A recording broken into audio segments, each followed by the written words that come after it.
Yeah, just give me a second. Alaikum, you all right? My laptop, my son's got, yeah. So I'm just setting up over here. Can you see me? Probably not. Yeah, just hang on a second. So yeah, it's a different kind of a background today. Can you see me now? No, you can't see me. I can't see you. Can you see me? You should be able to see me. Yeah, I can see you now. Yeah, okay. Yeah. Right. So can you hear me clearly? Can't you? I can hear you. Yeah. Okay. So maybe also you can make me a co-host. Trying to make me a co-host. Okay. So Hold on now. go to participants. Participants, yeah. Co-host, yeah. Yeah, co-host. And then also you'll need to make the other guy co-host. It says make host, yeah. That one. Yeah, co-host, not host. Just co-host. There is no co-host on it. It says make host like I did last time. Okay, I think because there's only two of us. Yeah. Shall I make you host? Okay. But yeah, I think I've told my daughter to log in as well. I think once you've got more than two people, Okay. you should be able to make me a co-host. The other thing is I don't have anything in front of me yet to introduce or even the, you know. So I think probably it's better you take control because what Yeah, I want to I've done a short PowerPoint explaining the society a little bit. Okay, fine. I think it's best you do that. The reason why is, firstly, I should have been in my office here with my laptop, but it's not possible. So what I'll try to do is, if I can control that, being a co-host and live stream and record and stuff like that. Okay, yeah, I'll do. Yeah, just come in, say whatever you want to say whenever you want. Oh yeah, but I think first you just start. You just say, okay, let's wait.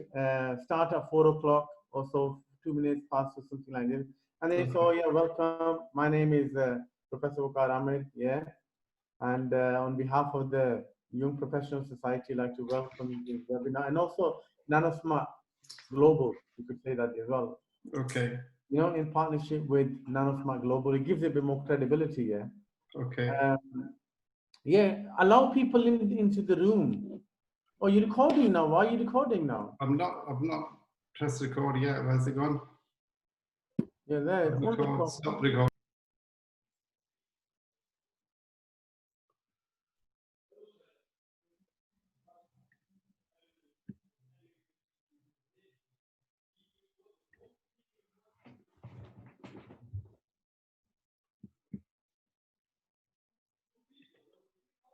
Is it sharing screen? Yes. Let me go onto the PowerPoint.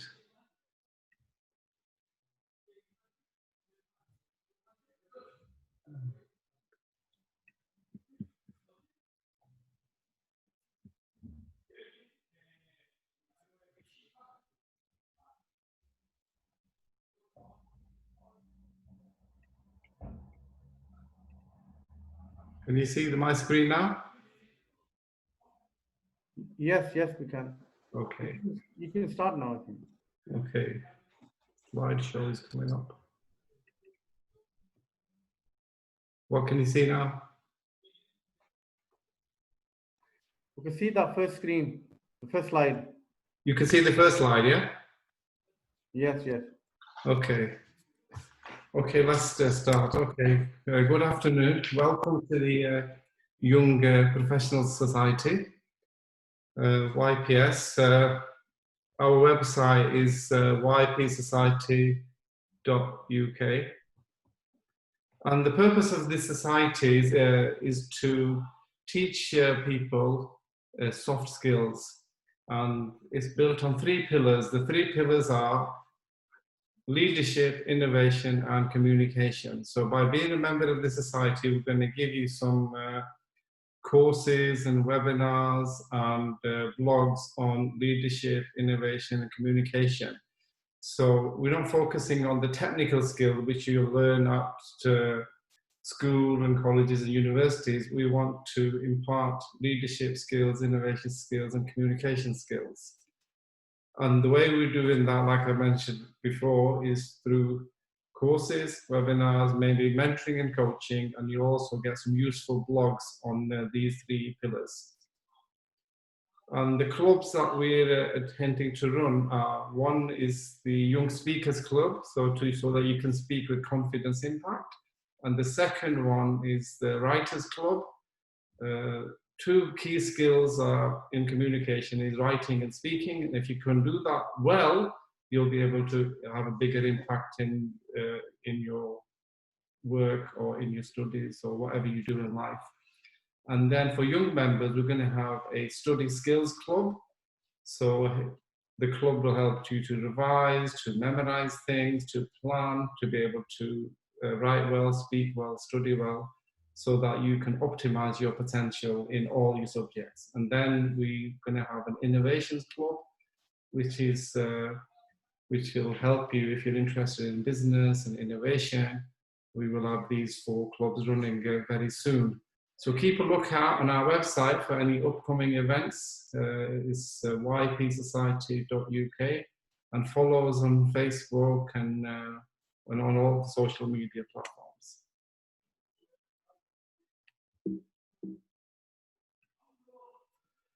So we're going to have seminars from experts all over the world. So the upcoming seminars that we've got planned, today you're going to get a talk by Hatem Amli on electric vehicles and the environment.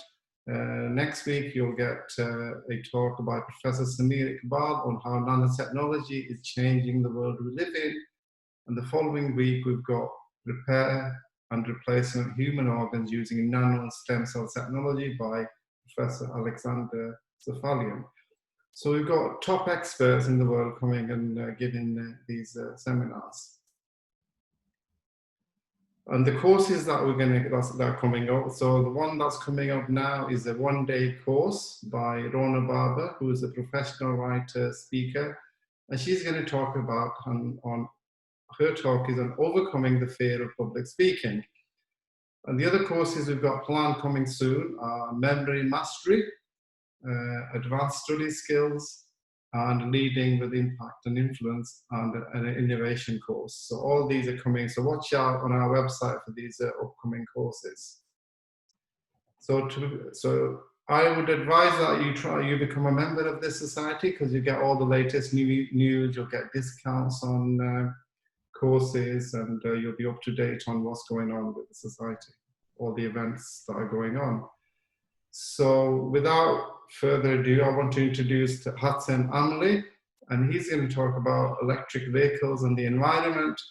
And he's currently at the University of Lincoln, just finished writing up his PhD, and he used to work for the United Nations. I'm not going to give you a lot of background. I'll let Hatem talk about his background and where his pathway to where he is at the moment.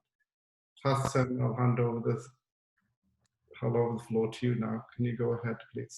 Thank you very much, Professor. Okay.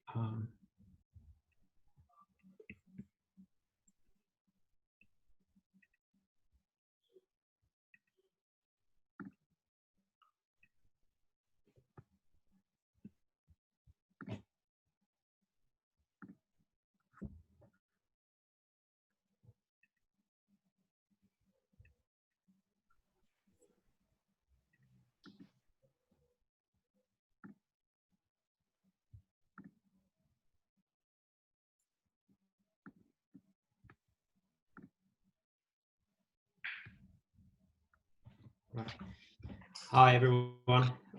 Thank you very much, Professor, for your introduction. My name is Hatem. I'm from the University of Lincoln.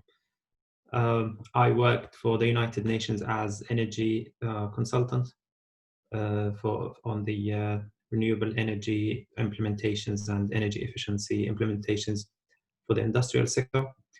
Under the umbrella of United Nations Industrial Development Organization, or the UNIDO. Currently, I'm finishing off my PhD in energy storage technology. So the presentation I'm going to give to you today is going to be about electric cars and battery technology, but in interactive way, and hopefully in a simple and enjoyable way. So if anyone has any questions, please don't hesitate to ask, and I'll be happy to discuss with you. Okay, so electric cars. Let's start with this fact. So electric cars rely on batteries, and according to Reuters, the European electric vehicle battery supply as per 2020 or 2019, say, was less than 10 gigawatt hour. However, the current supply chain seems to be very limited and most likely will never meet the demand. So what does this mean? This means that the world, as we know it, is definitely or most likely going towards electric vehicles, towards making our transport electric, and that no matter how much supply we put into the electric vehicle industry in terms of batteries, we will always be short in supply. In other words, there'll always be space for development, and it's just going to go exponential. So that's very promising for the electric vehicle industry, and it just tells us where the future of transport is going. Right. So electric cars. So what makes an electric car electric? So of course, it must have an electric motor as opposed to a combustion motor. It must have a battery on it or energy somewhere or some form to store the energy that the electric motor needs. Electric cars use batteries, and it also must look futuristic and cool, like the Teslas you see here. Right. So we've got the combustion engine cars that we know with the different models. Now, in terms of electric cars, they also come in different models. We've got the fully electric car that has a electric motor that runs on a battery. An example is the Tesla cars with all of its models. So that's 100% electric. We also have the plug-in hybrid, like the Hyundai Ioniq, as we can see in the picture, and it has a little bit from both worlds. So it has a battery, but it also has an engine, and you can use the engine and you can also charge it at home with a cable. We also have the self-charging hybrid. This car, similar to the Hyundai Ioniq, has both an electric motor and an engine, but you don't need to plug it to a charger. You don't need to do anything. The car charges itself by itself. So it's a bit more of a advanced technology. And we have the mild hybrid, like the Kia Sportage, one of the models of the Kia Sportage, and it's mainly petrol, but it has an electric motor that helps driving the car, helps starting the engine, and which consequently put less pressure on the engine and saves you petrol. So why do we have the different forms? Why don't we have just electric car? The benefit of the plug-in hybrid cars is that you have a petrol tank that you can fuel as many times as you like at any time you want, and in addition you have the battery. No, obviously the compromise is that you get a much smaller battery. Hatem, just sorry to interrupt. Can you let people into? I think some participants are waiting because you're the host now. Right. How do I do that? I think you go to participants and then let them in.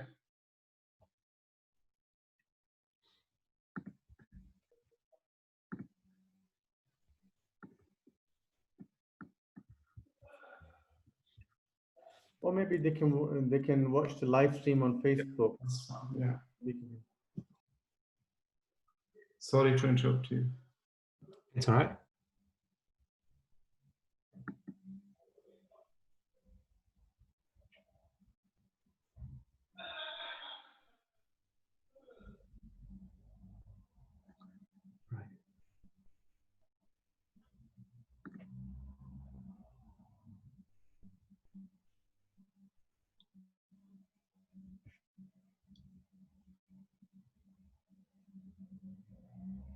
I think that's done now.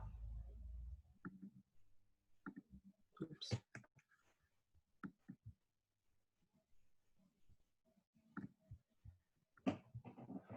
Yeah, okay. Yeah, so for the electric cars, we have a battery, and it's a 100% electric, so it relies completely on the battery unit in the car. Once it's once the battery dies, you must charge it, otherwise you won't be able to drive the car. The plug-in hybrid has the benefit of the combustion engine and has a fuel tank, so you can fill it as many times as you like. And within the city, like in the small journeys, in the short journeys around the city, when the car is not really speeding, the system within the car transfers the load into the electric motor, so you get the benefit of the electric motor. Now, as we said, it's the battery here is much smaller than the fully electric. So yeah, the compromise here is that you can't drive on it for a long period of time. The self-charging car has even a smaller battery, and it charges itself by itself whilst driving. But it helps assisting the motor and takes load off the engine within the short drives and within the city and so on. The benefit of all of these is the use of the electric motor, which means that on the long run you'll be saving fuel, because electricity is cheaper for cars to run off as opposed to fuel, and they reduce, if not completely eradicate, the generation of CO2 into the air. Yeah, so it's definitely the way forward for transport, to have some form of electric power and electric motors within them. Personally, I think that the fully electric will dominate on the long run, because they are more efficient for both manufacturers and for maintenance in the long run as well. Right. So just going to give you a quick idea about batteries. Picking up on the fully electric cars, the Tesla ones. I'm just taking the Tesla ones because Tesla dominates the market, and they are a prime example. They're second to none in terms of electric vehicles. So I'm just going to give you an idea about batteries in general, just to yeah. So types of batteries. Normally we have two types of batteries. We have the primary batteries, or the non-rechargeable batteries, as you can see in the figure. They are made of zinc, for instance, manganese, and other materials. and you can only use them once. Once they're used, you can't recharge them. Recharging them can cause problems. The other type is the rechargeable batteries, as we can also see in the picture. So the two types look alike from outside, but they differ in terms of material within them, the active material. And one prime example is the lithium-ion batteries, which Tesla uses and many other electric vehicle manufacturers use. And that's because lithium has a very high capacity and can be very useful in rechargeable energy storage units. So what's inside a battery? Both rechargeable and non-rechargeable have kind of a similar structure, but again, let's just keep our focus on rechargeable batteries. Here we see a basic battery structure, a cross section, and they normally come with different parts. We've got the cathode. That's where the active material is. That's where the lithium is, where the lithium lives, and yeah, lithium, zinc, sodium, and other materials live there. On the other side, you've got the anode, which is the negative side of the battery, and that's where the material that hosts the ions that comes from the cathode lives. An example is graphite. If you've ever seen a battery, what's inside the battery, you always see this black substance or black material. That's normally graphite. In my research, I'm looking at silicon, which can be the next generation batteries, since that it has a much higher capacity as opposed to graphite. But it's unstable at the moment. So in the research and development that's being conducted in different groups around the world, including the one I'm involved in with the University of Lincoln and the University of Liverpool, we are looking at silicon. Yeah, so graphite, silicon, it's the negative pole of the battery.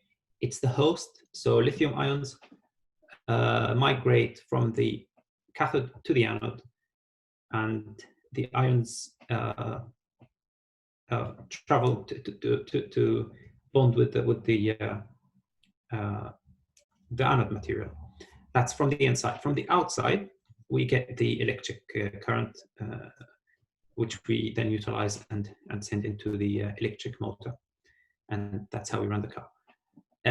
Now, to utilize this movement between the cathode and the anode of the ions, we need or use what's called electrolyte. And electrolyte, you can look at it as kind of some form of a salt. So it utilizes and helps the ions, say the lithium ions, swim freely from the cathode to the anode.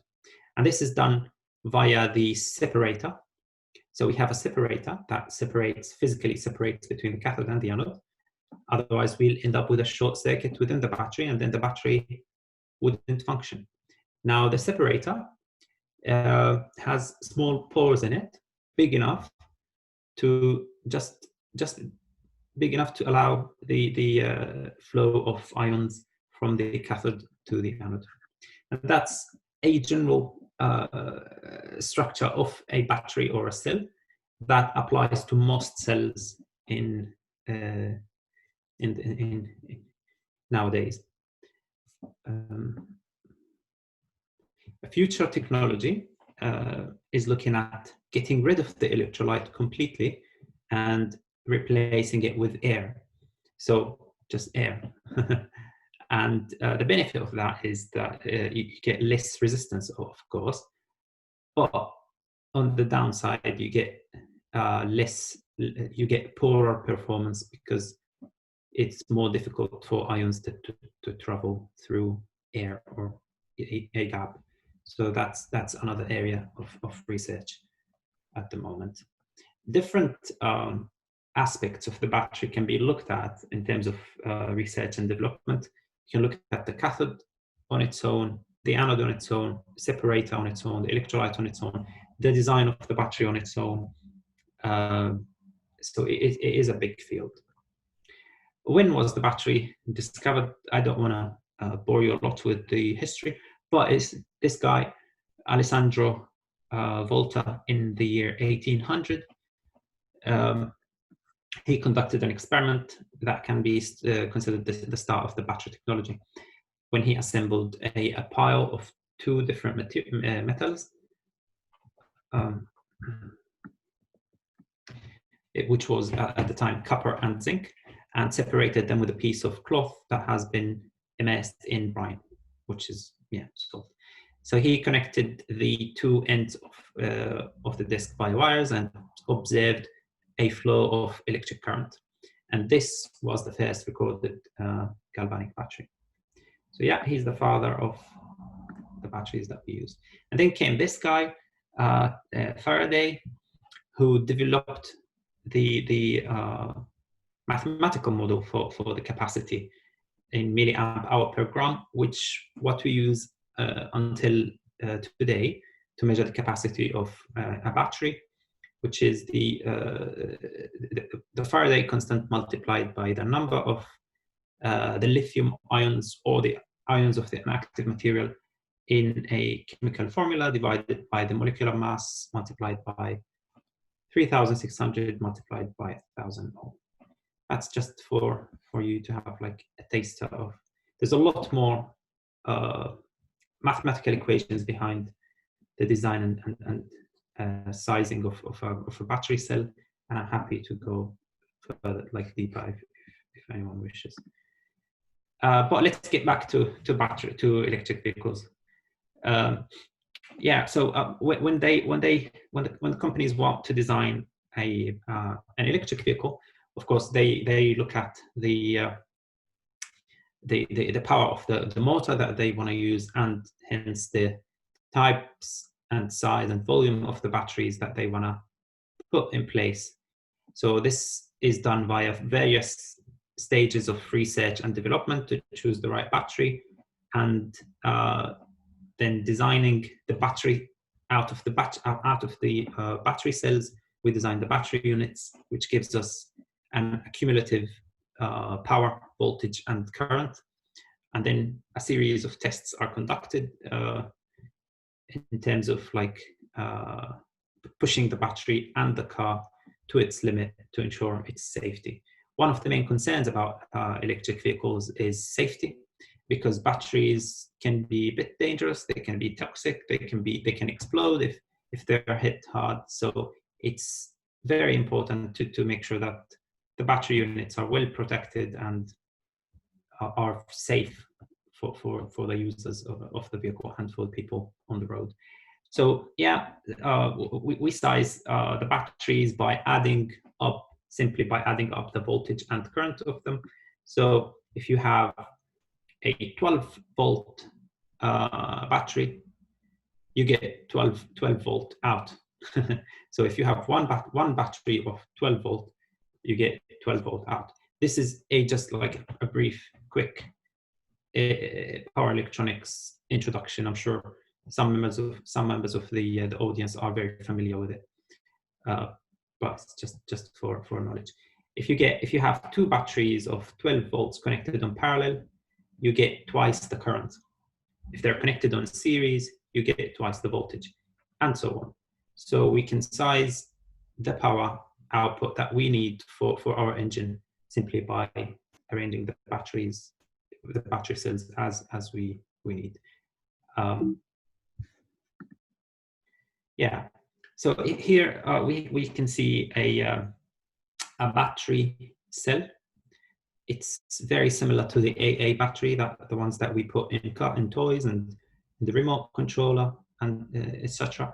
It belongs to Tesla. So Tesla have their own battery factory, and they manufacture them and eventually make batteries that look something like this. So in a Tesla, in a Model S, there are that's an average number, of course, it varies from one performance model or one model to another. There are 7,104 batteries of this inside the battery, and that's a lot of batteries. So they're all connected as we mentioned before.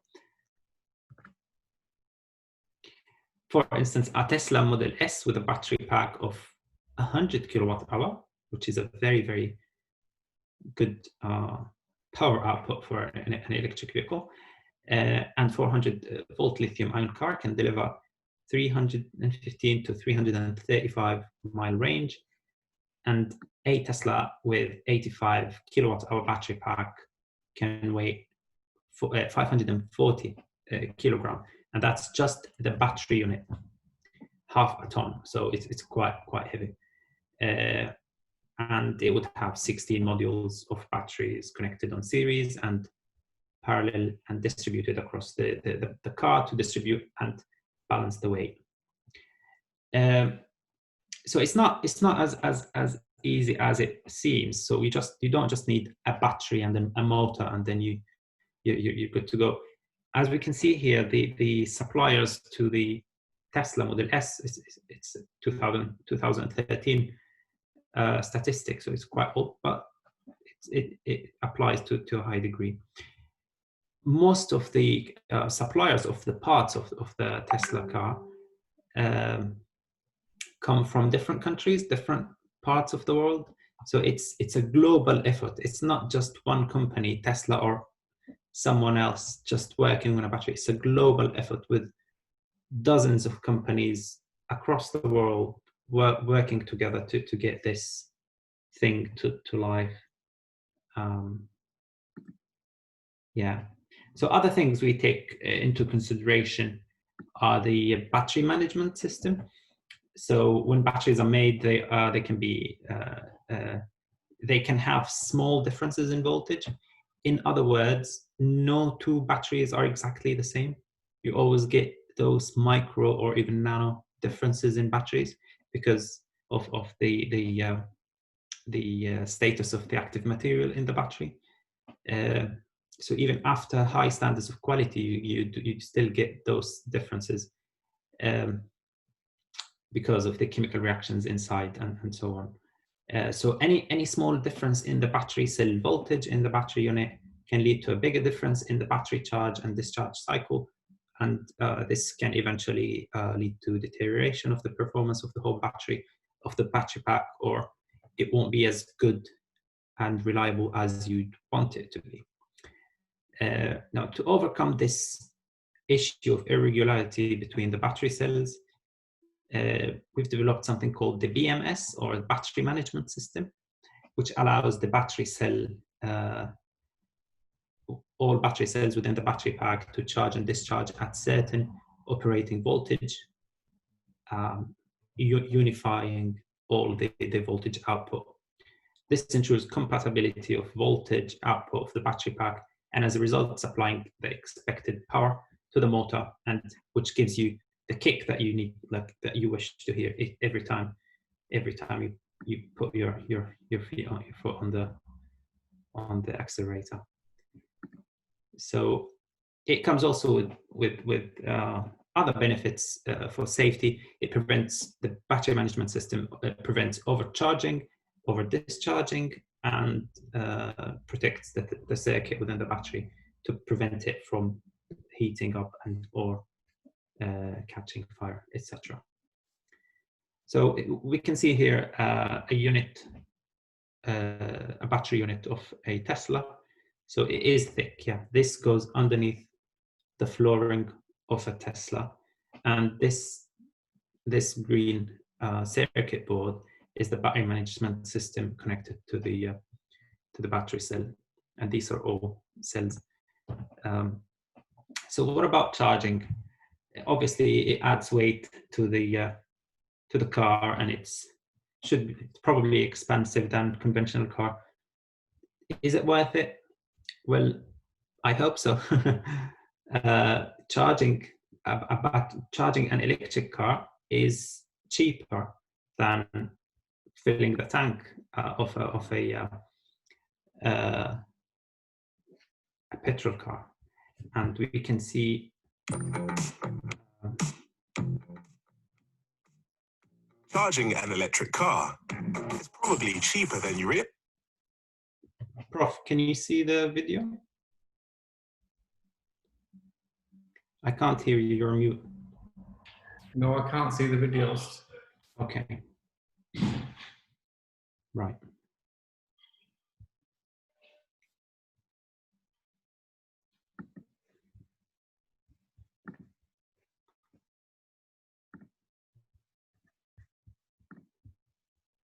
You can see it now, right? I can see it now.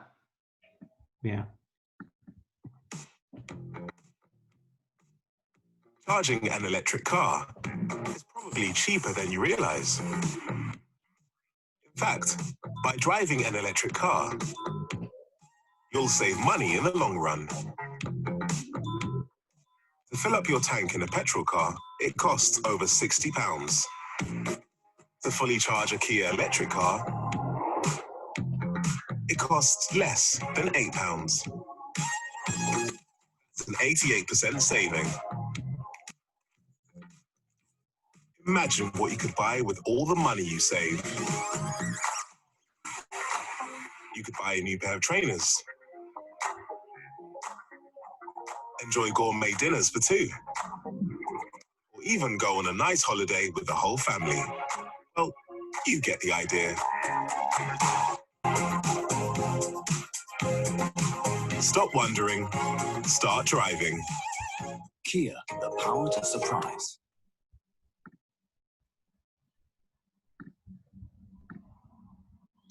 Yeah, so yeah, apparently it's cheaper than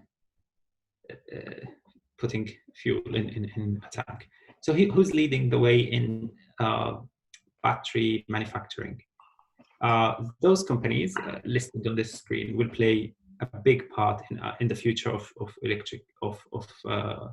EV technology and electric transport, simply because they are the dominant players in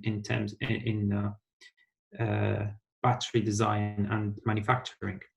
And because of the very, very limited supply of lithium and the complexity of developing factories on a large scale to manufacture battery cells, which, as we've seen in the first slide, the demand will never be met, most likely. It is a big game, and it's important that big companies like these, for example, Duracell, Panasonic, and others, Maxwell, play important part in it. So, is the future of driving electric? I'd like to hear what the audience would say, but before I finish, I would like to show you the website, which is not clicking.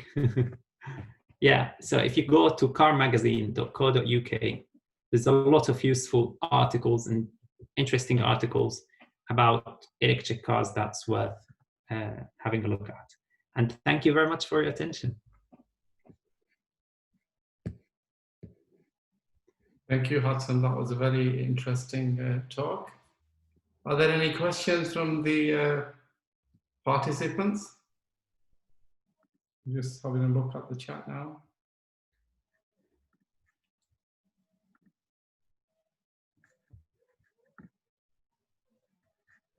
How long does it take to charge these batteries for these cars nowadays?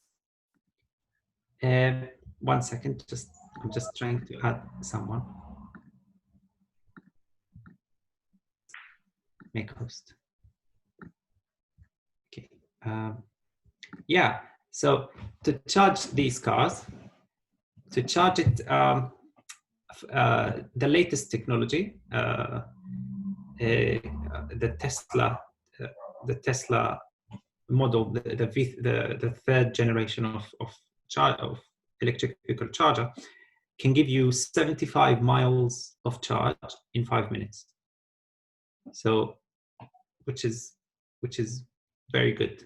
Now, at home, when you don't have a supercharger, it would, if you have the designated charger for your car, it can take you 4 hours. Or if you use three pin socket, it might take you a while. So it could be up to 12 hours if you don't have that charger.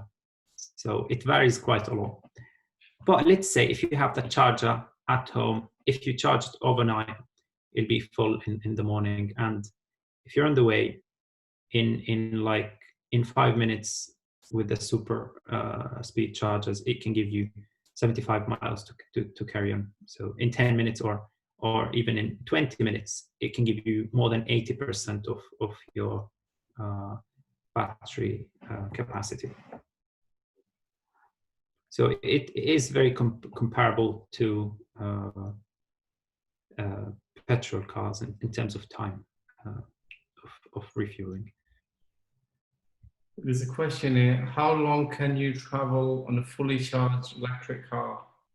Yeah, so the example I've given in the slides, the electric, the Tesla Model S can drive up to 335 miles, which is considered a good or comparable to the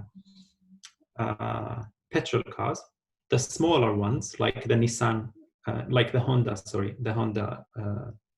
electric, and the Vauxhall Corsa ones, can give you about between 150 and 200 miles at charge. So yeah, obviously the premium ones or the performance models can give you longer charge, longer distance, but you have to pay for it. So the car becomes a bit more expensive. There's another question. How much are the electric cars at the moment? How much do they cost? Yeah. Yeah, so they're a little bit, this bit cheaper, this bit more expensive than petrol cars.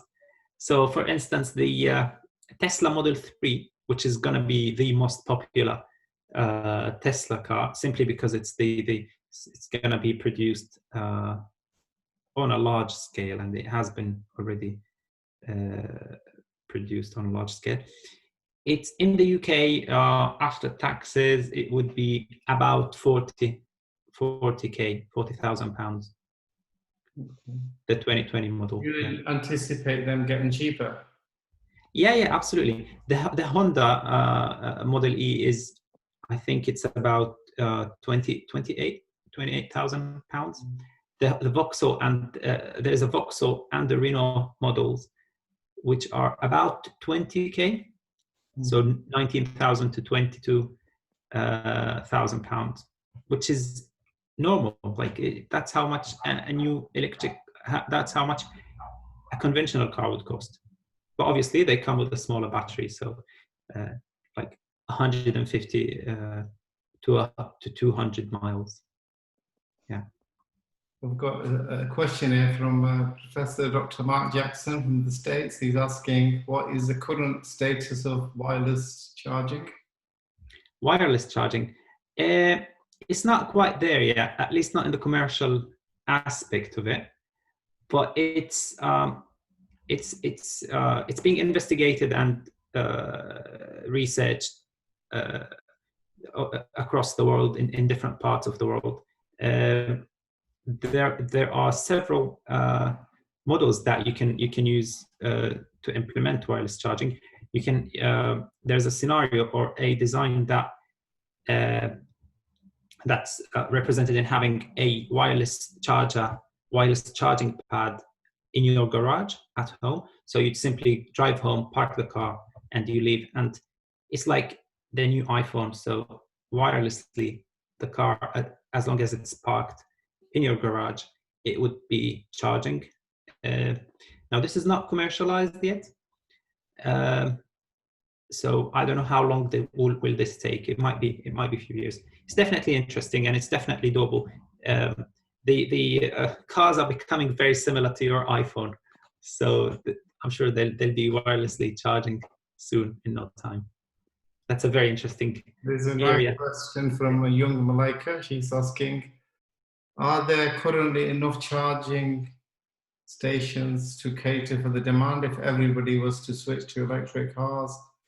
If everybody was to switch, I don't think everyone will switch, and people will just, I don't think millions of cars will just disappear overnight. But if that's the case, then definitely we won't be able to cater for all the cars. But currently, the infrastructure in place is more than enough, and it's rapidly expanding. Yeah. So charging in terms of chargers and across the UK and Europe, to the best of my knowledge, that is not a problem. Yeah, I'm sure if the demand is there for the cars, the charging stations will be as common as petrol stations that we've got. Yeah. Uh, One new innovative way of balancing the prospective high demand of electricity for electric cars is that from your electric car, you can plug it into your house once you're at home at the end of the day, and you can provide electricity to your house from your car. So you can exchange the power with the house instead of relying continuously on the grid. Again, this is a model. It has been implemented, but I think it's going to take some time to be commercialized. do you think these self-charging cars will come in soon, or what's your opinion? Yeah. Self-charging cars have been out for years, but self-charging cars have a fraction of a battery size compared to a fully electric. So you won't be able to drive on the electric motor for long, like maybe 10 miles, and then you'll have to rely on the petrol engine. So the hybrid model is there and has been there for a while now. Yeah, and perhaps that's how the other big car manufacturers like BMW, Lexus, Toyota, and General Motors are trying to catch up with this revolution of electric vehicles. Just look into the chat.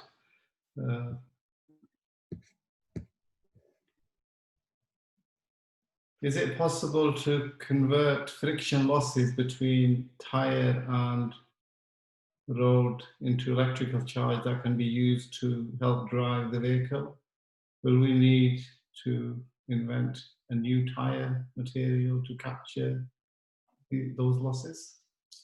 Yeah, but that's a very interesting question. There's an alternative in place at the moment in the Audi e-tron models, which is a regenerative braking system. So when you brake, when you hit the brakes, the car restores the energy, some of the braking energy, and uses it to charge the battery unit. Now, in terms of tires, you need the friction to allow the car to drive. You need, otherwise the car will be spinning, the wheels will be spinning in their place for infinite period of time. So it's a big, yeah, it's an interesting field, developing new tire materials, and I'm happy to hear if there's any ideas to explore. It could be a big field. But to the best of my knowledge, I think the technology of restoring some of the energy into recharging the battery is mainly in the braking system rather than in the tire material itself. If you would like to respond to the answers, could you unmute and turn on your camera and have that discussion with Hatem?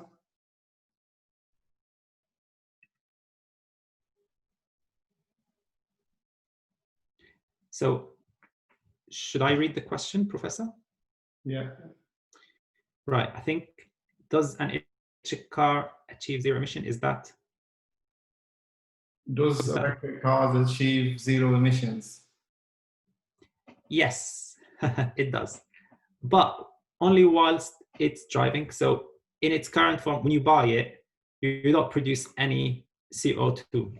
However, the stages before buying the car, producing the car, making the batteries, it all produce CO2 emissions. But that's the case with all the industry. If it was a petrol car, it would still produce emissions in the manufacturing process. But for an electric car, once you've started driving it for the years to come, you won't be producing any CO2 emissions, because it completely relies on the electricity that you use to supply the car with. Now, where does this electricity come from? That's a different question. Does having an electric car reduce your energy bills?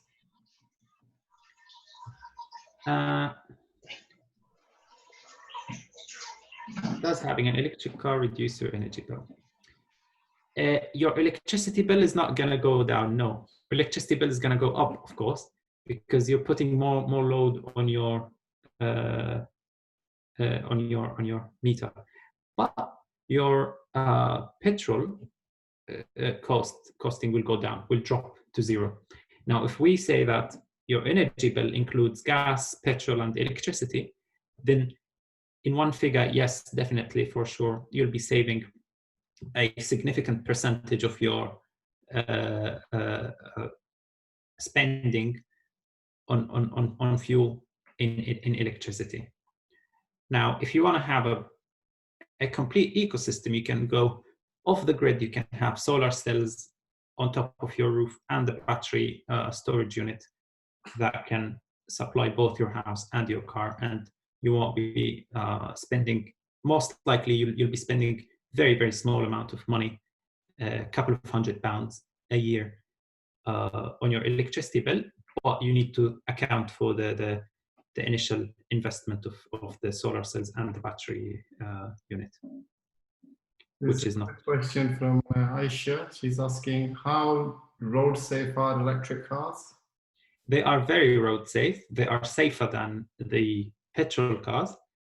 The only disadvantage of them is that they are quiet, so you won't hear them. But other than that, they are very safe to drive. And they come with sensors that would scan the road continuously, and if they sense that there is a pedestrian walking in the street, they'll hit the brake automatically, and they'll monitor your speed and remind you to stay within the speed limit.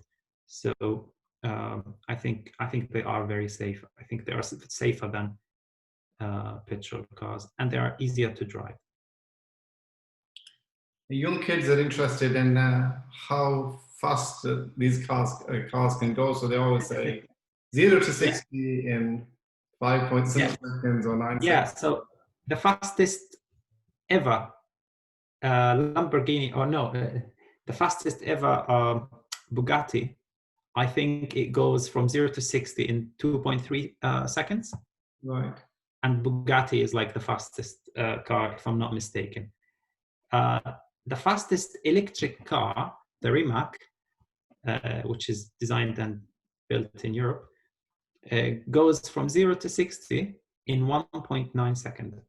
Wow. So even faster than a Bugatti Chiron. Yeah. Yeah, we've got a Tesla at home, and basically its pickup is much better than the petrol car diesel car I got. Yeah, because the electric motor gives you instant torque. It gives you the full round per minute torque that you want instantly, as opposed to petrol or diesel motor. So it's a lot more efficient and a lot more responsive. So yeah, they are faster. It's as simple as that. But of course, the faster ones, the faster models, are more expensive, and they put more pressure on the battery unit. Yeah. There's another question here in the chat.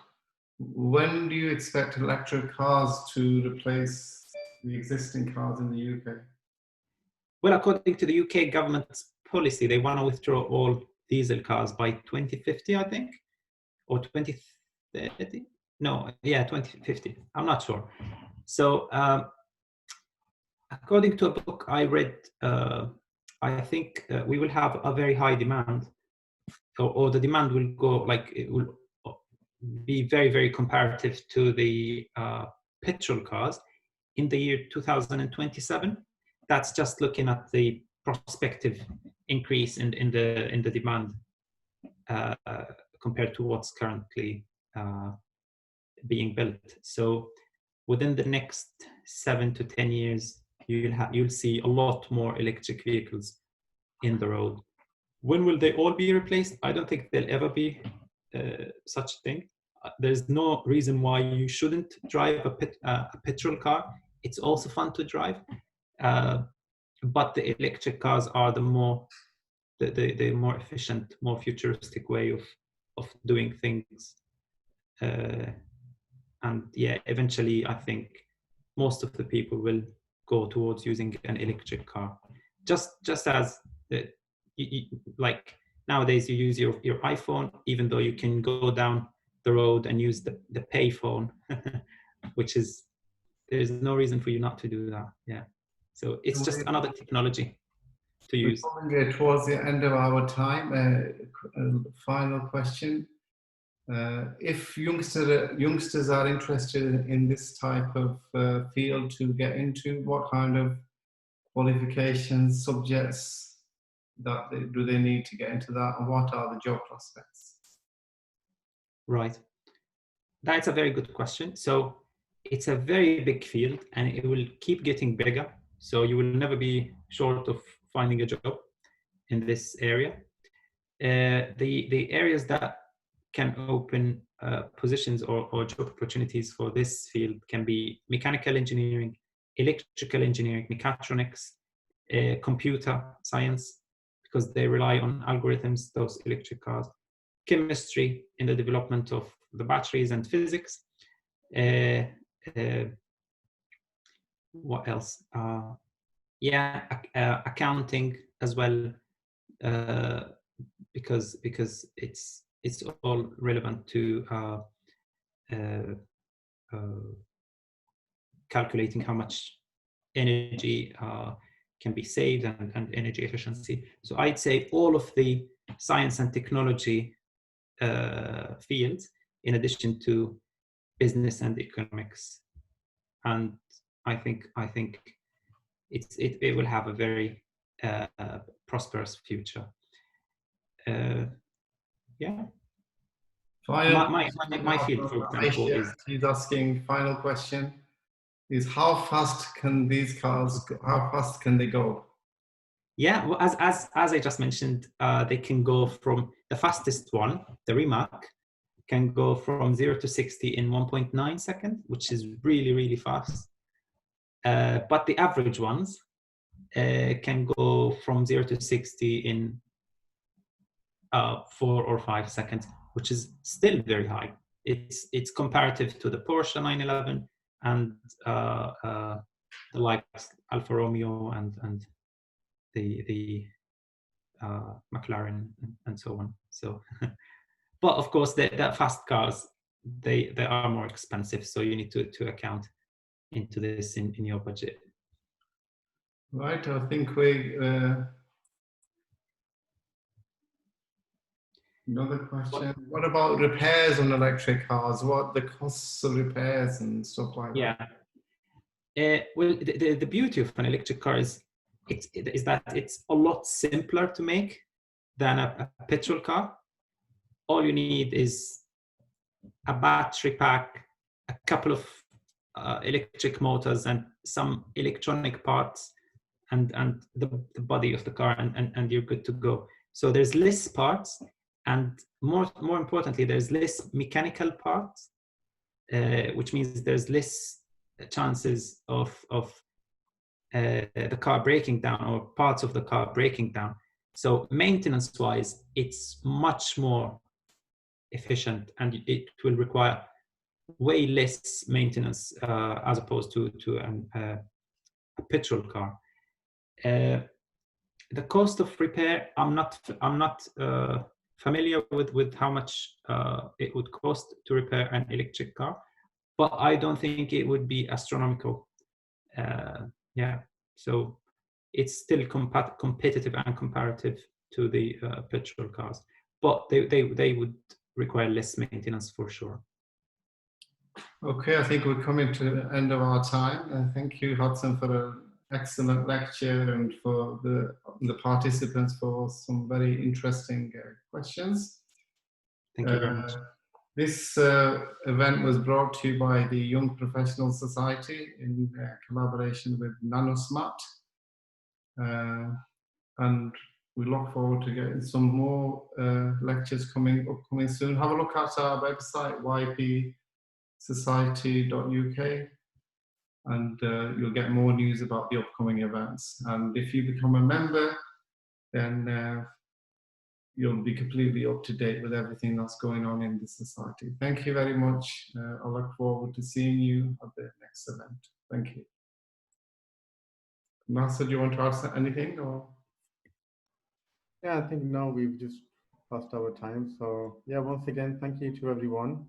And as Professor Ahmed said, if you go to visit our website on ypsociety.uk, you'll stay updated with our remaining lectures, and also on the NanoSmart Global. We're on Facebook, on Instagram, and all the social media platforms. So I think the next lecture will be next week, sometime Saturday, I believe, by Professor Samir Ahmed from Texas, who's going to be speaking about nanotechnology and how the technology is changing.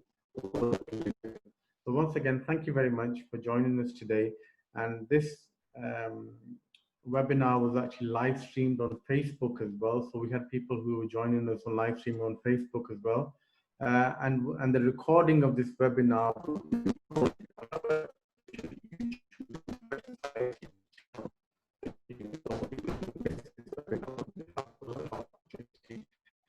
to watch it. So once again, thank you very much. Thank you.